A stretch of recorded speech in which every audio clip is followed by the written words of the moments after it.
Alright, welcome back. Um, it's been a while since the last video, but we're back, and I was suggested this topic to cover, and it's something very interesting to me. It's something that new players get wrong, and they don't have any idea why. And it's something that more advanced players always get perfectly, and they also have no idea why. So it's a bit of a strange topic, and something I wanted to talk about today. So the topic is um, overcommitting pawns or pushing pawns when you don't need to. So a lot of times you'll make a pawn move because it looks good at first, but only later do you realize you wish you could put that pawn back.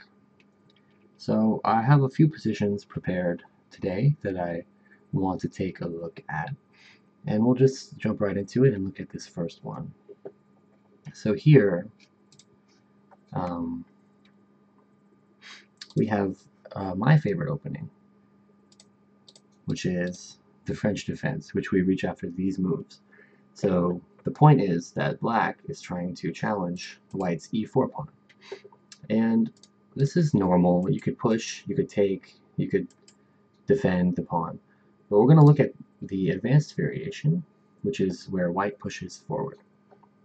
After black's next move, black is aiming to challenge the base of white's pawn chain, hoping that if white takes, the bishop will take, and now black has more development, more control over the center squares, and maybe most importantly, um, this pawn here that white has pushed can't do anything. It is completely trapped, um, and it's going to be subject to harassment by black's pieces.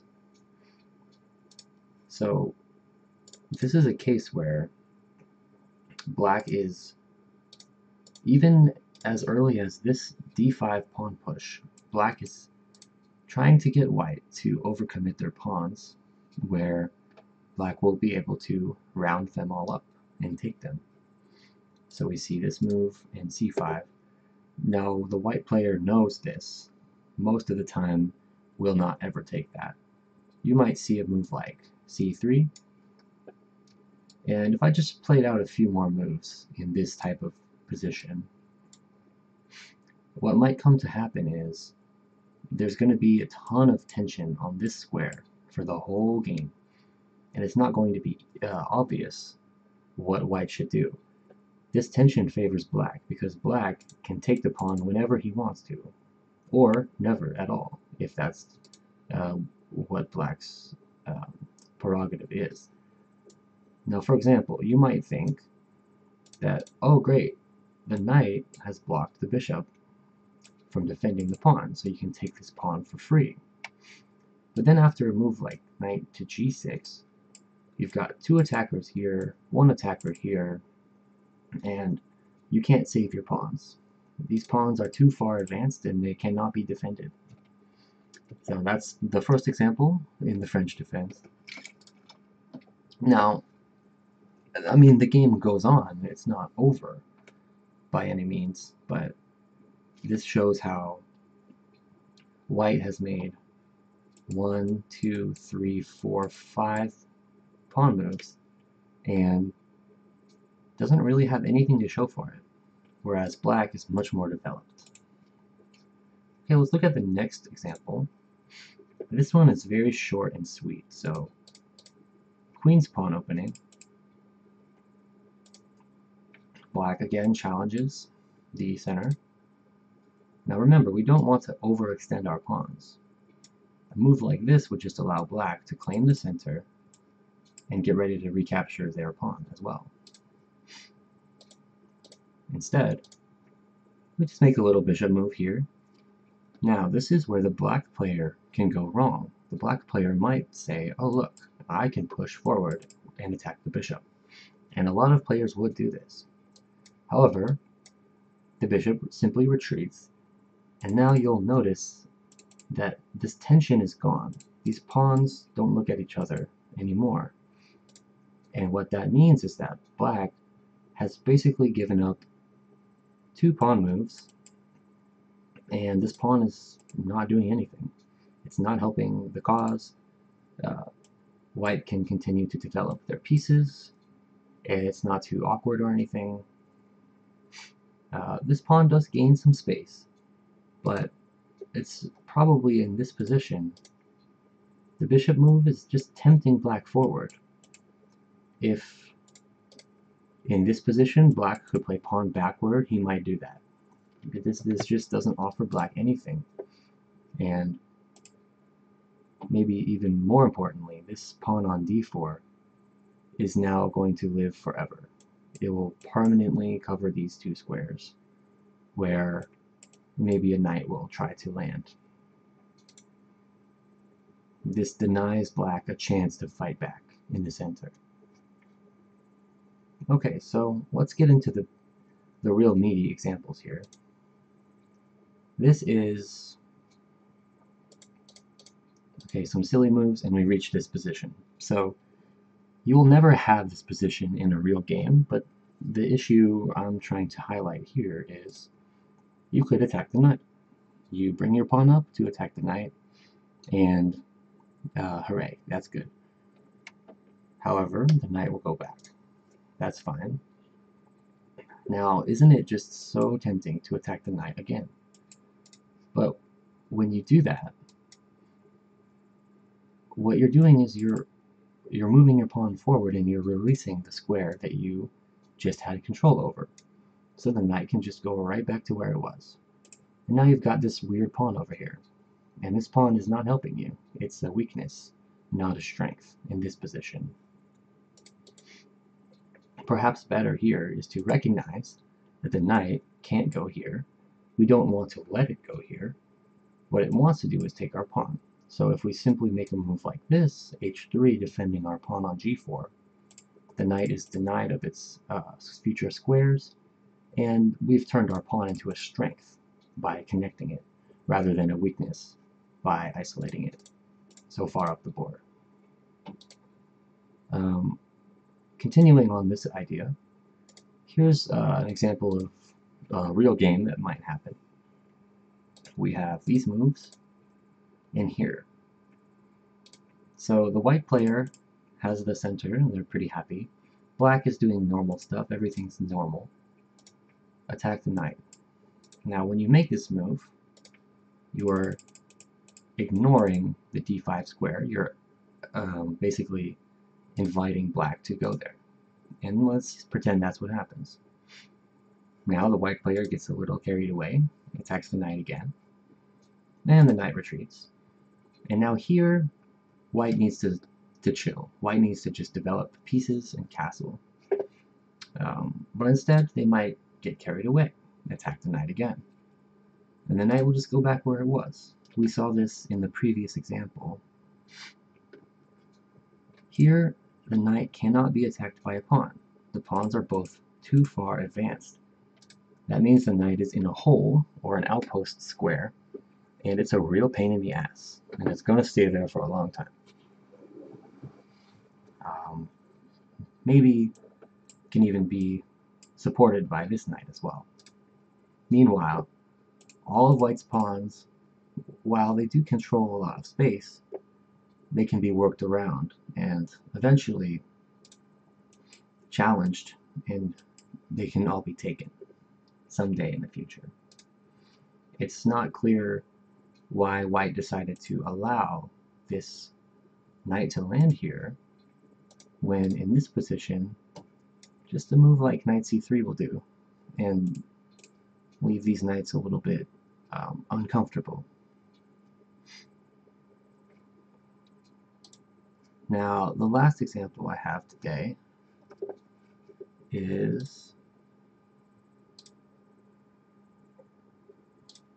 okay. I want to look at an example of a game that I've actually had several times. London system here with bishop f4. We get some normal moves.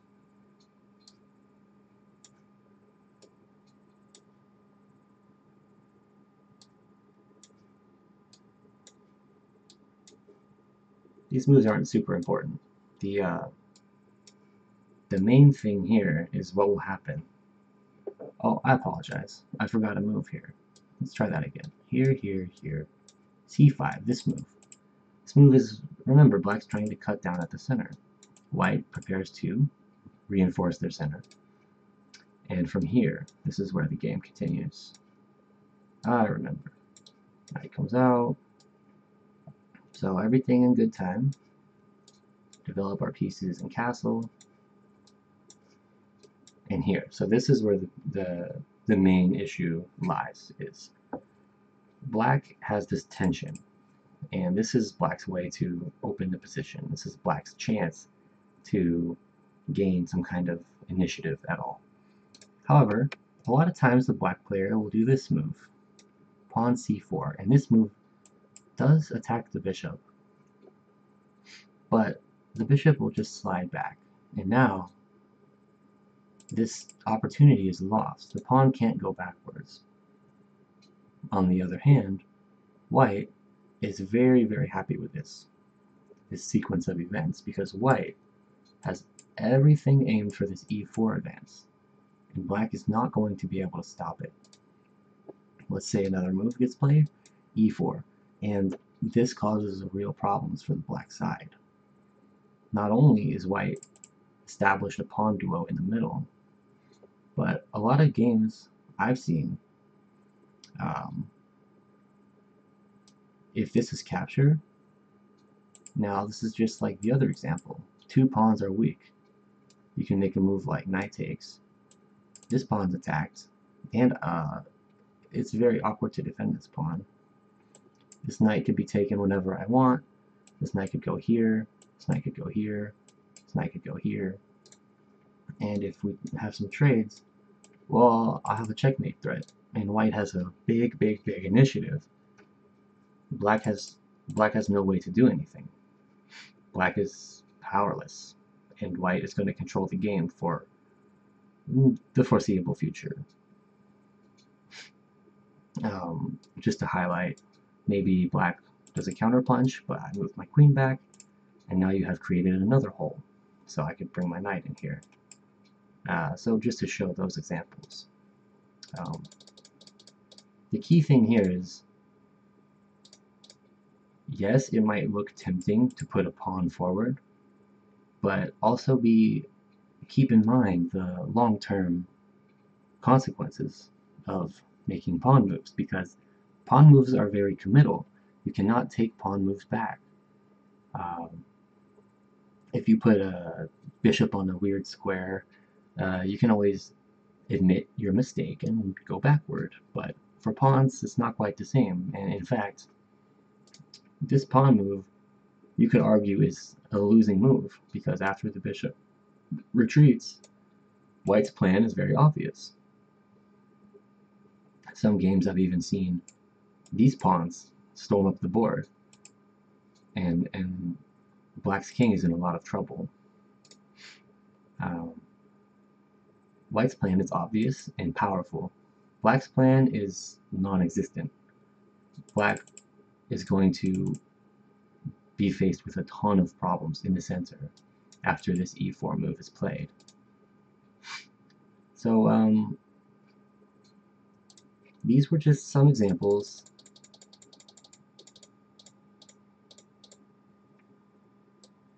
These were just some examples of what can happen if you move your pawns up too recklessly without thinking about the long-term consequences. I particularly like this game, where the white player attacks the knight once, relinquishing d5, and then attacks the knight twice, relinquishing d5 again. This knight just hops all around and ends up right where it wants to be, because the pawns have abandoned their post and got a little bit greedy and carried away. So that's going to be all for now. I hope that there was some insight from this video from these explanations. This is a bit of a higher level concept, which is why I say beginner players, they always make mistakes with their pawns, and more expert players almost never make these mistakes. And it's a bit hard to understand why. Sometimes the players don't even know why. They just have a feeling for it. But it can be, the short version is, you're giving up space and you're limiting your options. Instead of making this pawn move here, for example, you can just wait and make the pawn move later. You can always prepare a pawn move. You don't have to make it right now. A lot of times, more beginner players, they want to do something. They're just itching to attack, to create stuff, to do stuff. And that's where they can find themselves overcommitted and bad. They'll get all their pawns taken. So that's going to be it for today. As always, thanks for watching, and I will see you in the next video.